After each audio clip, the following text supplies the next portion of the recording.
Hello, good morning. It's a lovely bright sunny day down here on the south end of England. Not south end, south end. I'm at the southern bit of England, I should have said. Anyway, my name's Tanis. I'm a crafter and I live, as I say, down towards south coast of England, sort of near Portsmouth. If you're interested, I don't know why you would be, but there you go. I've got the Etsy shop Gym Poodle, where I sell vintage inspired hair accessories and knitwear and bits and bobs, you know. But I'm here really to catch up on what I've been making recently, what I'm thinking about making, you know, that kind of thing, you know the drill. So just quick update on my shop, literally a couple of minutes, if that. I've made a black snooze, so they're all three sizes of those are in stock. I've just done these two, aren't even listed yet. This is a navy blue with gold sparkle, so from back here you can't really see the sparkle, but they're super pretty on and when you're dancing around. All the lights catch them, you definitely won't see the glimmer in this one from there, but this is navy blue with a black glimmer thread, and that's super lovely. When I'm holding it here looking at it, you can really see little twinkles. Very nice. And as I say, they are super nice for party season coming up if you're a vintagey kind of person. I have got actually a dance class starting soon. I signed up. Oh, what was I thinking? I've signed up for this dance class because I'm horrific, and I just would like to be able to know a few steps, you know, that would not show myself up completely. But I think I'm going to end up as usual, all red-faced and awkward and stomping around like a heffalump, because I'm just awkward. I'm just not a naturally, you know, I just feel very awkward. I don't know about you, I feel very awkward when I'm dancing. Now then, I'm going to show you when I've finished. Here she is. Do you remember? Oh, I've left the pattern downstairs. What a donut. I am such a donut sometimes. Right. Well, not just sometimes, all the times. This is I don't know if it's a 50s or a 60s pattern, because the thing with vintage patterns is you can't always, sorry, excuse the old thumbage, but you can't see it brilliantly well unless I do this. There she is. It's a sort of 50s or 60s shell pattern, shell top pattern. It has this lovely detail on the shoulders. I don't know if you can see that. Ooh, can you see that? No. Oh, that's probably horrific for you, isn't it? I'm probably all like, woo! So, it's 50s or a 60s pattern. It's quite hard to tell because vintage patterns don't have dates on them. And that is a size 32 chest, but my mannequin is a 35, so it's a little bit pulled out over the bust, so where it's a little bit see-through here, where you can see some of the white of the mannequin through it, it would be quite like that on a human. But I just like making things. That's not for me because I don't really suit sleeveless things. Even short sleeve things I don't think look particularly great on me, so I tend to wear long sleeve things. So that is going in my, is already in actually, my Etsy shop for my vintage ladies pleasure. And I've cast on another one because it's such a nice enjoyable knit, and I bought like a ton of cotton yarn at the start of the year to do this, and then it's taken me until the end of summer to do it. So I'm going to do the same version, the pattern for that. You can knit in, it's got instructions for 3-ply, 4-ply and double knit, which I think is pretty cracking. So I'm doing the double knit version, which should speed things up no end, in cotton. I thought that would make it will make such a lovely summer top. If I remember, I'll pop in a picture of the pattern.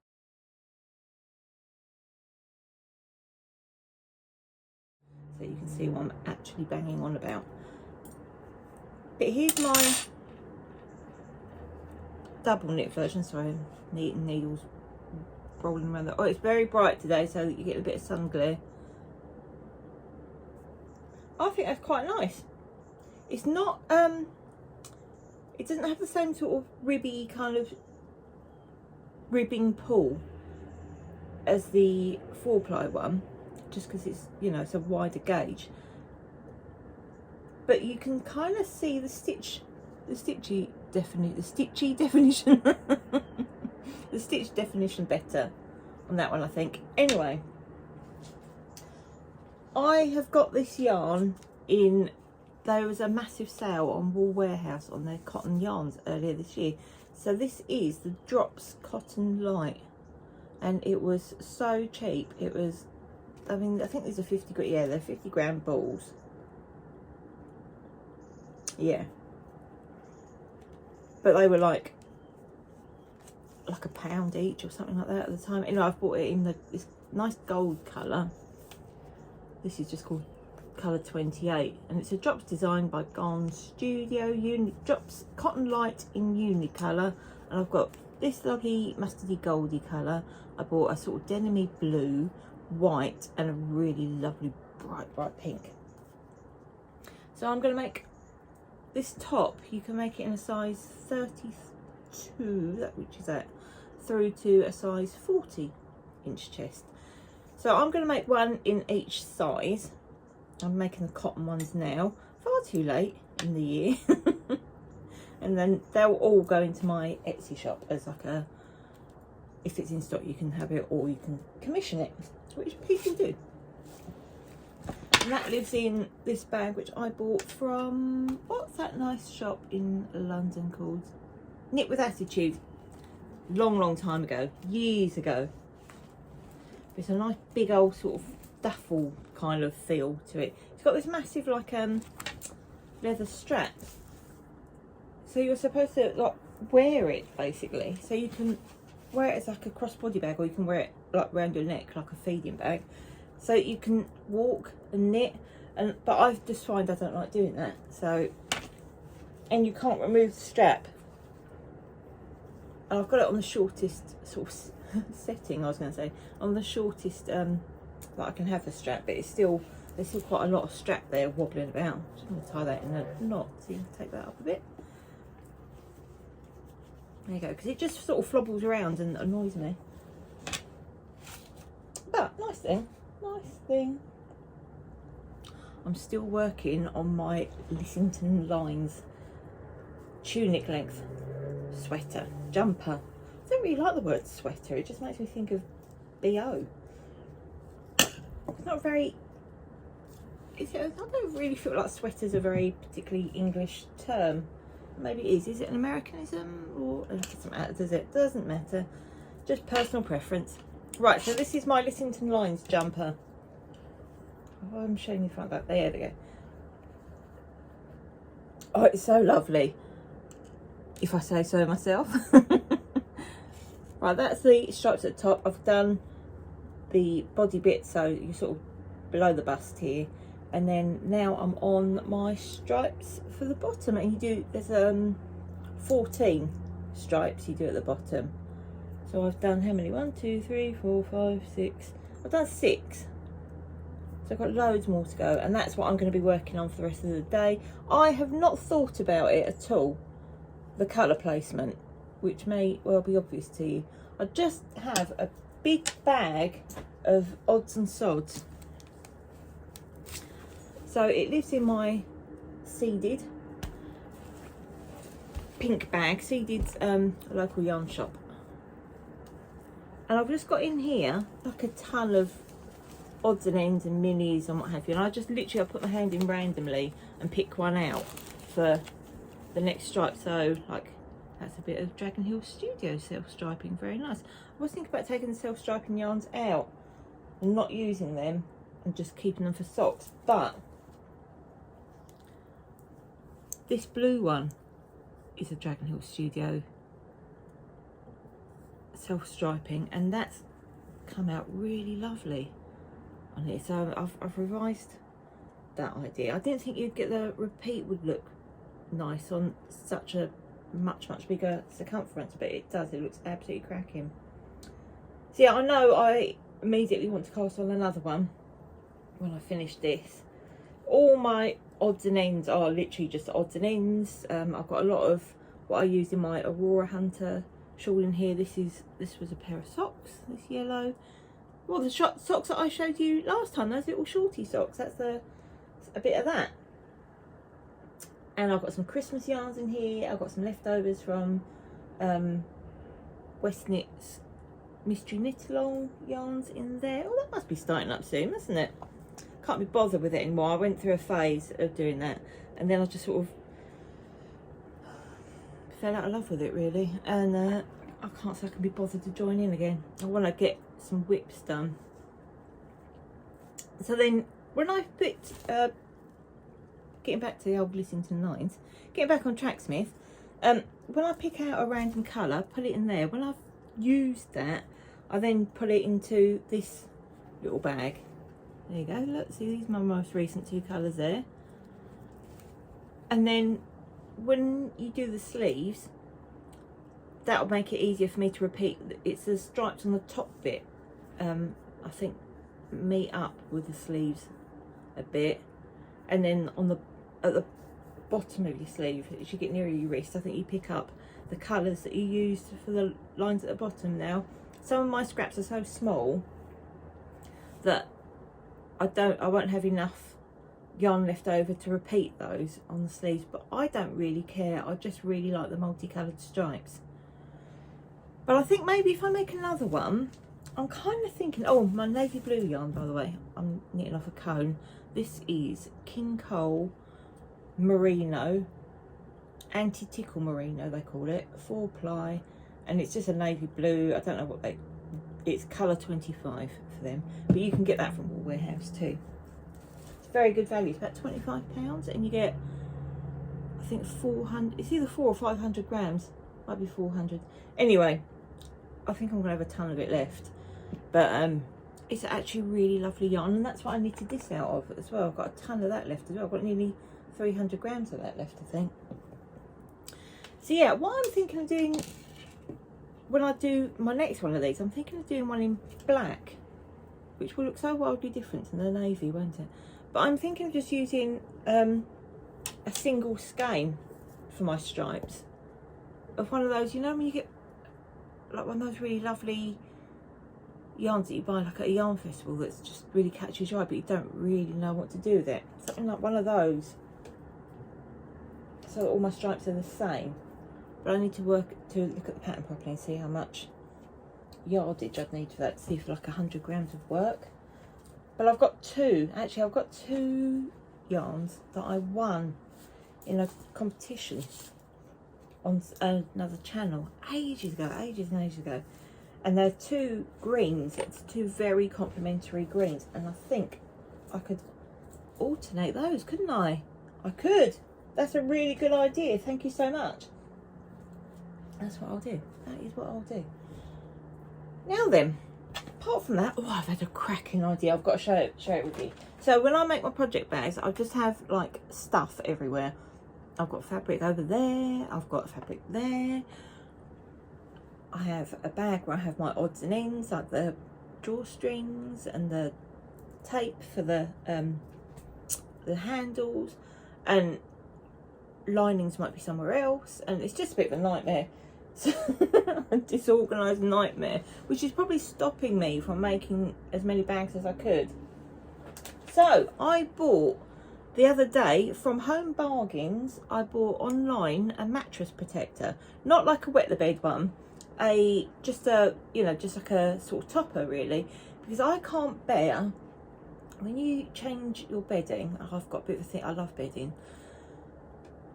When you put your sheet on your bed, and I use fitted sheets because lazy, but when you can still see, when the sheet's so thin, you can still see the mattress through it. Yeah, because the mattresses have a bit of a pattern on, and I can't bear that. It just, for some reason, it just really annoys me. Well, it's because it looks so cheap, isn't it? It's because I'm buying cheap sheets. But even with like, I've got some sheets that are like coloured, like I've got like a yellow one and a grey one, and you know, all different coloured ones, as well as a white and cream. But I don't like being able to see through them a bit, so I bought a topper thing, and it just gives you a little bit more cushiony. Oh, it's lovely. And you can't see through my sheets anymore. It gives you the illusion I've spent more money on my sheets than I have, but I really like it. And that came in a very handy dandy bag.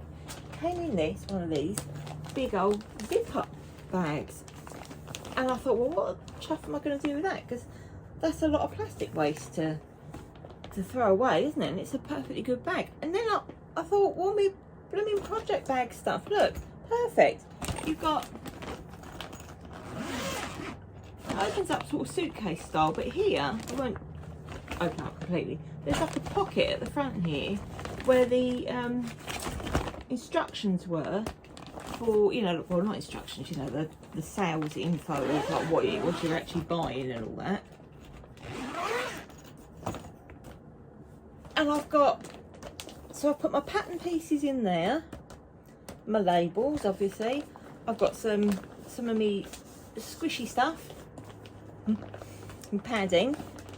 That's some lining fabric in there, with some contrast. Look, there's some of the webbing stuff. There's some like koi carp fabric in there from the bags I was making the other day. That's a bag in progress. There's me pulley throughy thing for putting your drawstrings in. I thought that was cracking. I don't know how long it will last, how sturdy it is, but I'm super pleased with that, repurposing that. Quite impressed with myself. Now then, I don't have any more knitting to show you right now. There is more knitting in this house, obviously, quite a lot more knitting, but it's not what I'm working on. I have many whips, but not an awful lot of inclination to get things finished. But I want to do that. I'm signing up at that Lissington Lines. I'm going to the Unravel Festival. I've made myself a lovely list of things I'm going to buy. And the talk that I want to go to, it's my list shopping list. Look at how big my shopping list is. Lovely.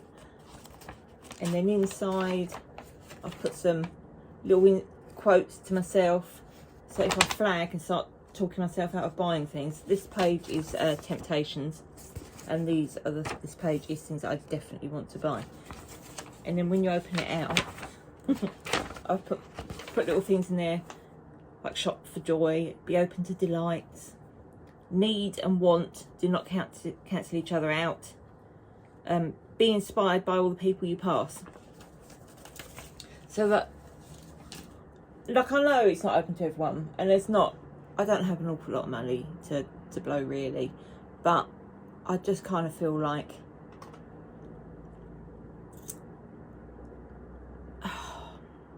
to be open to spending money on things just because it makes you happy. And I do kind of, it's the only yarn fair I'm going to go to this year now, and I just kind of want to give myself loads of treats.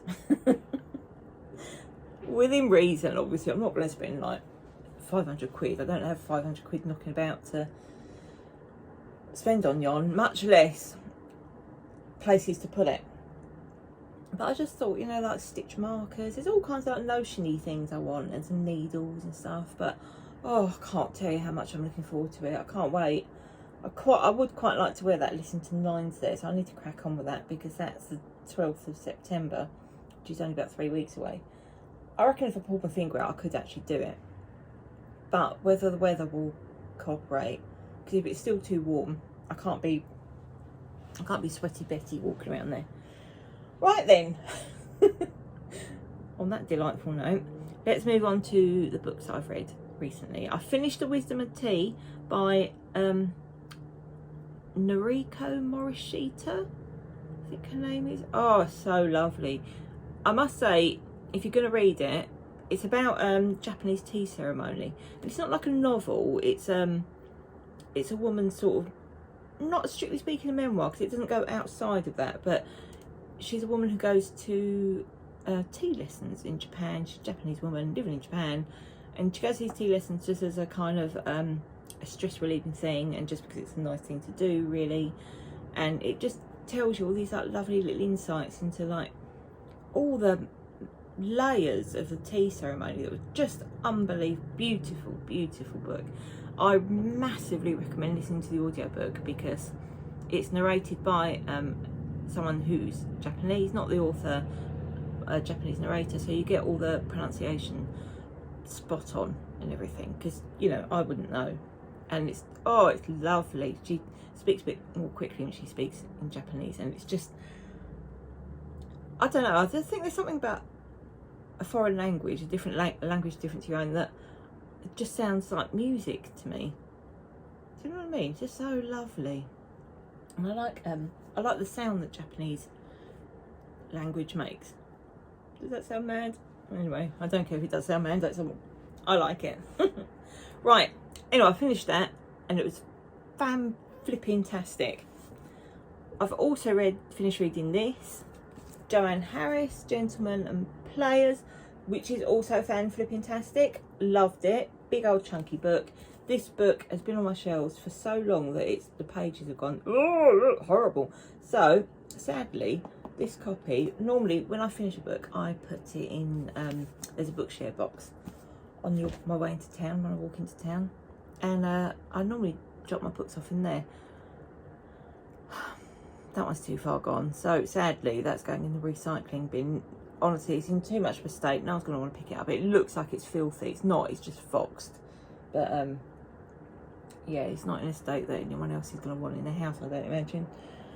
Anyway, I don't think I've read any other Joanne Harris books, because she was super popular, wasn't she? With like, was it Blackberry and Chocolat and all those things? I might look out for some of those and read some more of hers, because that was really good. It's about a fee-paying boys' school and like a bit of a scandal there, and also about a boy who, it's like a boy who has everything, and another child who doesn't have everything, and it's about, you know, the haves and the have-nots, and the sort of tension of that. And if you're a have-not and you want something different, it's, you know, it's not so, you can't just think, right, I want that, I'm going to do it. It's not that easy, is it? But anyway, it's a really, really good book, and it's also a bit of a sort of it's a thriller murder mystery too. But it's just so beautifully written. So next, I'm going to read The Dream Home by T.M. Logan. He's one of my favourite authors. I absolutely love these books. He's so great. I've read every single one of them up to this one. There's another book out called The Daughter, and I think he's literally just published another book.